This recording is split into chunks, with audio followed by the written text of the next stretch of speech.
Hello friends, आप सभी का स्वागत है हमारे Ram basic study YouTube channel पर। मेरा नाम धर्मेश कुमार और मैं आज आपके लिए मैथ्स का रैखिक तथा द्विघात समीकरण का पार्ट 2 लेकर आया हूं। अगर दोस्तों आपने इसका पार्ट 1 नहीं देखा है तो पहले उसको देख लीजिए। तो चलिए शुरू करते हैं हमारी आज की इस वीडियो से। दोस्तों, मैंने आपको पार्ट 1 में रैखिक समीकरण के बारे में बताया था कि रैखिक समीकरण होता क्या है एवं इसको हल करने की कौन कौन सी विधियाँ होती हैं। और आज हम द्विघात समीकरण और उसके मूलों के बारे में बात करेंगे। तो सबसे पहले बात करते हैं द्विघात समीकरण होता क्या है। तो दोस्तों, किसी भी बहुपद समीकरण की घात हमारी 2 होती है तो हमारा द्विघात समीकरण कहलाता है।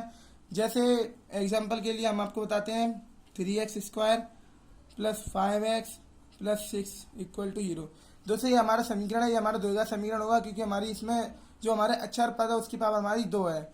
और दोस्तों, इसमें हम अधिकतम 3 पद ले सकते हैं, 3 से ज़्यादा पद नहीं ले सकते। 2 पद भी ले सकते हैं। जैसे हमारे दोस्तों यहाँ पर 1 2 3 पद हैं। 2 पद भी हम ले सकते हैं, 3x² प्लस 6x बराबर 0 ले सकते हैं हम। लेकिन हम दोस्तों 4 पद नहीं ले सकते। अगर हम 4 पद लेते हैं तो हमारा द्विघात समीकरण नहीं कहलाएगा। तो दोस्तों, ये तो हमारी बात होगी द्विघात समीकरण के बारे में। अब हम बात करते हैं द्विघात समीकरण के मूलों को निकालने के बारे में। दोस्तों, आपको ये एक बात पता होनी चाहिए कि द्विघात समीकरण का व्यापक रूप क्या होता है। मैंने आपको पिछली वीडियो में आपको बताया था और इसमें भी मैं आपको बताऊंगा। इसका दोस्तों हमारा जो व्यापक रूप होता है वो होता है ax² plus bx plus c equal to 0। यहाँ पर दोस्तों हमारे ए बी और सी हैं, वो हमारे दोस्तों अचर पद हैं। और दोस्तों यहाँ पर जो हमारा एक्स है वो हमारा चर पद है। अचर पद क्या होता है? जो हमारा निश्चित होता है कि हाँ हमारा यही उसका मान होगा।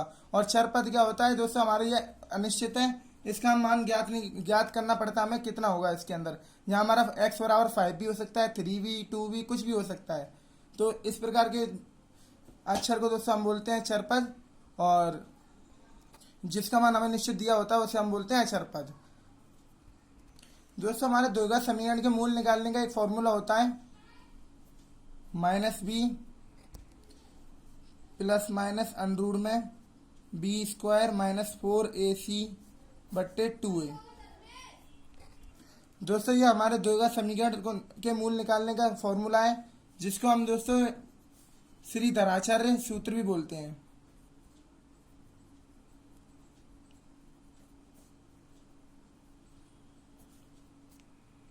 जैसे दोस्तों एक एग्जांपल के थ्रू आपको समझाता हूँ। मान लीजिए हमारे कोई समीकरण दे रखा है x² plus 5x plus 6 equal to 0। हमें द्विघात समीकरण दे रखा है, इसके हमें मूल ज्ञात करने हैं।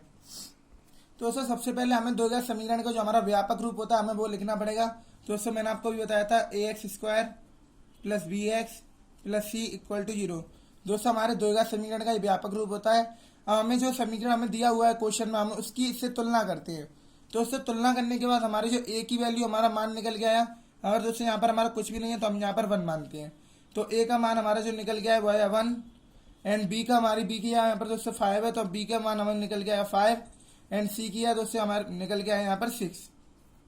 तो हमारे ए बी सी का मान ज्ञात हो गए। अब हम जो हमारा नियम है श्रीधराचार्य सूत्र, उसमें हम इसको पुट कर देंगे। दोस्तों फॉर्मूले में हमारा पहले माइनस का भी है, तो दोस्तों माइनस की हमारा मान क्या है? बी का मान क्या है दोस्तों? हमारा 5। तो यहाँ पर दोस्तों भी हमारा माइनस का है, तो माइनस का 5 हो जाएगा। माइनस का 5 प्लस माइनस अंडर में दोस्तों क्या होता है? b² बी किया दोस्तों हमारा 5 है। 5 का स्क्वायर दोस्तों हमारा क्या होता है? यहाँ पहले लिख लेते हैं 5 का स्क्वायर माइनस 4। दोस्तों 4ac, ए की जगह दोस्तों हमारे यहाँ पर 1 है, तो हम इंटू में 1, बीच में हमारा कोई भी चिन्ह नहीं है तो हम गुणा मानते हैं। और फिर इंटू में c का मान दोस्तों हमारा क्या दे रखा है? 6। तो c के हम दोस्तों यहाँ पर लिख लेते हैं 6 बट्टे 2a, 2 और a की जगह दोस्तों हमारा 1। अब दोस्तों इसको हम हल करेंगे तो माइनस के 5 प्लस माइनस दोस्तों 5 का वर्ग हमारा होता है 25 माइनस 4 इंटू 1 इंटू 6। 4 का गुणा 1 में करेंगे तो 4 ही आएगा, और 4 का गुणा फिर 6 में करेंगे तो 24 आएगा। दोस्तों हमारे माइनस का यहाँ पर हो जाएगा 24 बट्टे 2। एंड दोस्तों जब इसको हम हल करेंगे तो माइनस के 5 प्लस माइनस अंडर में 1 बट्टे 2। दोस्तों माइनस का 5 यहाँ पर दोस्तों हमारा 1 है, और 1 का वर्ग, इसको जब रूट को हटाएंगे तो दोस्तों हमें 1 का वो करना पड़ेगा। 1 का रूट हमारा 1 ही तो होता है। 1 का क्या कितना भी वर्ग कर लो, हमारा चाहे घन कर लो, हमारा 1 ही आता है। दोस्तों हम इसको रूट को हटाएंगे फिर भी दोस्तों हमारे यहाँ पर 1 ही आएगा। और अब बात आ जाती है दोस्तों हमारे यहाँ पर प्लस भी है माइनस भी है। एक बार दोस्तों हम प्लस लेंगे, एक बार दोस्तों हम माइनस लेंगे। तो पहले हम प्लस लेते हैं, तो प्लस के 1 बट्टे 2। तो यहाँ पर दोस्तों हमारा बचेगा, यहाँ माइनस के 5 है, प्लस का 1 है, तो यहाँ बचेगा माइनस का 4 बट्टे 2। क्योंकि मैंने आपको बताया एक संख्या माइनस की एक संख्या प्लस की होती है, आपस में घटती है, और जो हमारी माइनस की संख्या अगर ज़्यादा है तो हमारा आंसर माइनस में आता है। तो माइनस की 4/2, इसको दोस्तों हम इससे काटेंगे तो हमारा आंसर आएगा माइनस का 2। ये दोस्तों हमारा हो गया पहला मूल। अब हम बात करते हैं हमारा दूसरा मूल क्या हुआ। एक बार हमने दोस्तों यहाँ पर प्लस लिया, अब हम यहाँ पर माइनस लेंगे। तो माइनस का 5 माइनस 1, यहाँ पर दोस्तों हमने प्लस लिया था, अब हम माइनस लेंगे बट्टे 2। एंड दोस्तों माइनस माइनस हमारी मैंने आपको बताया था जुड़ती हैं, माइनस की संख्या और माइनस की संख्या आपस में जुड़ जाती हैं। तो दोस्तों ये हमारा हो जाएगा माइनस का 6 बट्टे 2। एंड इससे ये कटेगा दोस्तों, माइनस का 3 आएगा। एंड जो हमारे मूल निकल के आया वो है दोस्तों हमारे माइनस के 2 और माइनस के 3। समीकरण हमारा क्या था, x² प्लस 5x प्लस 6 के मूल होंगे। यहाँ पर दोस्तों हम लिख लेते हैं मूल कितने निकल गए, माइनस के 3 और माइनस के 2। ये हमारे दोस्तों इस समीकरण के मूल हो गए। दोस्तों ये तो हमने बात की कि द्विघात समीकरण का हम मूल कैसे ज्ञात करते हैं। अब हम बात करते हैं द्विघात समीकरण का हम विविक्त कर, जिसको हम इंग्लिश में डिस्क्रिमिनेंट बोलते हैं, उसको हम कैसे ज्ञात करते हैं। तो हमारा जो फॉर्मूला होता है श्रीधराचार्य नियम का क्या था, अभी मैंने आपको बताया, माइनस का v प्लस माइनस अंडर में b² माइनस 4ac बट्टे 2a। जो से हमारा श्रीधराचार्य सूत्र था। एंड यहाँ पर जो हमारा b² माइनस 4ac होता है वही हमारा दोस्तों विविक्त कर का फॉर्मूला होता है, डिस्क्रिमिनेंट का फॉर्मूला होता है। जैसे कि b² माइनस 4ac अगर हम कोई भी द्विघात समीकरण में दे रखा है और उसमें से हम इसका मान ज्ञात कर लेते हैं तो वही हमारा डिस्क्रिमिनेंट होगा। तो जैसे मान लीजिए हमें एक समीकरण दे रखा है x² प्लस 5x प्लस 6, ये समीकरण दे रखा है और इसका हमने विविक्त कर ज्ञात करना है। तो कैसे करेंगे, वही हमारा प्रोसेस, पहले हम इसका जो हमारा वो होता है व्यापक समीकरण, उससे हम इसकी तुलना करेंगे।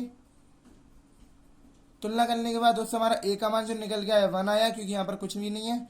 b का मान 5 एंड c का मान 6। b का मान दोस्तों हमारे यहाँ पर क्या निकल गया है 5, और विविक्त कर में फॉर्मूला क्या होता है b² माइनस 4ac। यहाँ हम लिख लेते हैं दोस्तों विविक्त कर।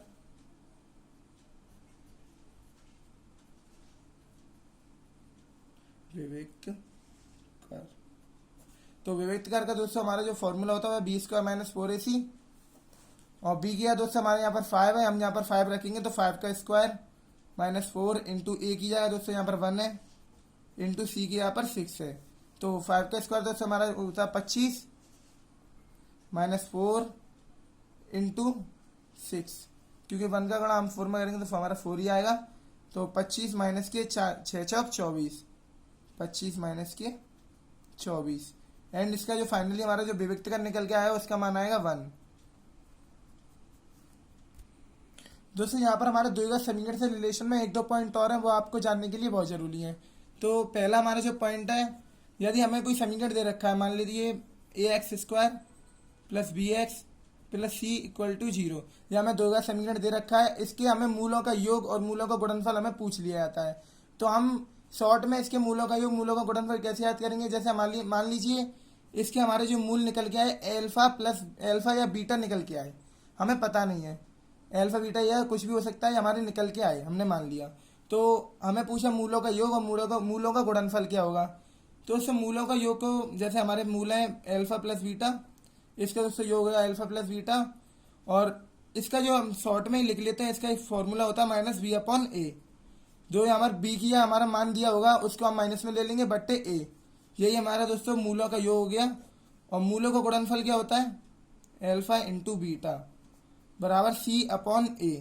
दोस्तों हमारे ये 2 फॉर्मूले होते हैं, आपको याद होने चाहिए, क्योंकि इस तरीके के क्वेश्चन भी आपसे एग्जाम में पूछ लिए जाते हैं कि बताइए समीकरण में मूलों का योग क्या होगा और मूलों का गुणनफल क्या होगा। अगर आप अलग अलग करके मूल निकालोगे तो दोस्तों ये क्वेश्चन हमारा लंबा पड़ जाएगा, इसलिए हमारे ये शॉर्ट फॉर्मूले हैं, इनको याद कर लीजिए। एंड हमारा जो दूसरा पॉइंट है वो है, मान लीजिए हमें कोई द्विघात समीकरण दे रखा है ax² plus bx plus c equal to 0। यहाँ दोस्तों हमारा ए है जो हमारे जीरो के बराबर नहीं होना चाहिए, नहीं तो हमारा द्विघात समीकरण नहीं कहलाएगा। एवं इसके हमारे जो मूल हैं वो हमने निकाले, अल्फा बीटा मान लेते हैं, कोई भी मूल इसके हम निकालेंगे।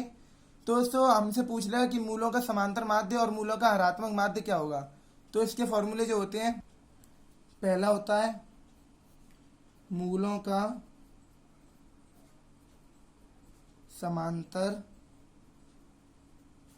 माध्य। इसका दोस्तों हमारा जो फॉर्मूला होता है वो होता है अल्फा प्लस बीटा बट्टे 2। ये हमारे दोस्तों मूलों के समांतर माध्य का फॉर्मूला। और दूसरा जो हमारा होता है वो दोस्तों हो तो हमारे मूलों का हरात्मक माध्य का, मूलों का हरात्मक माध्य। दोस्तों हमारा इसका जो फॉर्मूला होता है वो होता है 2 अल्फा बीटा बट्टे, यहाँ दोस्तों हमारा बीटा है, अल्फा प्लस बीटा। यहाँ पर दोस्तों हमारे जो अल्फा बीटा हमारे किसी द्विघात समीकरण के मूल है। अगर आपसे पूछ लेता है मूलों का हरात्मक माध्य बताइए तो हम ये वाला फॉर्मूला अप्लाई करेंगे।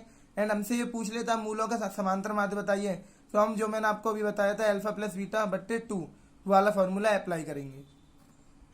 दोस्तों अब हम बात करते हैं द्विघात समीकरण के मूलों की प्रकृति के बारे में। दोस्तों जैसे कि हमें दो कोई मूल दिए हुए हैं द्विघात समीकरण के, उसकी हम प्रकृति कैसे ज्ञात करेंगे। उसको ज्ञात करने के लिए हमें जो हमारा विविक्तकर होता है डिस्क्रिमिनेंट, हम उसका मान ज्ञात करना पड़ेगा। जैसे डिस्क्रिमिनेंट तो हम दोस्तों डी से प्रतिष्ठित करते हैं, जो होता है हमारा formula B square minus 4ac। दोस्तों अगर ये हमारा जीरो से बड़ा होता है तो हमारे जो दोनों मूल हैं वो वास्तविक व असमान होंगे। अगर इसका मान हमारा जीरो से बड़ा आता है तो हमारे वास्तविक व असमान होंगे। एंड दोस्तों हमारे जो डी का मान है यानी डिस्क्रिमिनेंट है वो हमारा बी स्क्वायर माइनस 4ac अगर जीरो के बराबर है तो दोनों मूल वास्तविक व समान होंगे। और दोस्तों हमारा जो तीसरा पॉइंट है डी बराबर बी स्क्वायर माइनस 4ac, अगर दोस्तों हमारे जीरो से छोटा है तो हमारे जो मूल होंगे वो दोनों हमारे काल्पनिक होंगे। एंड दोस्तों हमारे मूलों की प्रकृति के 3 पॉइंट थे, बहुत ही इंपॉर्टेंट है। दोस्तों ये होगी हमारे द्विघात तथा रैखिक तथा द्विघात समीकरण के बेसिक के बारे में। दोस्तों अगली वीडियो में आपको इसके इतने इंपॉर्टेंट क्वेश्चन कराऊंगा जिससे दोस्तों आपके एग्जाम में हर बार पूछे जाते हैं, वो क्वेश्चन मैं आपको कराऊंगा। एंड अगर आपको ये वीडियो पसंद आई तो प्लीज़ लाइक कीजिए एंड हमारे चैनल को सब्सक्राइब कर दीजिए। Thank you.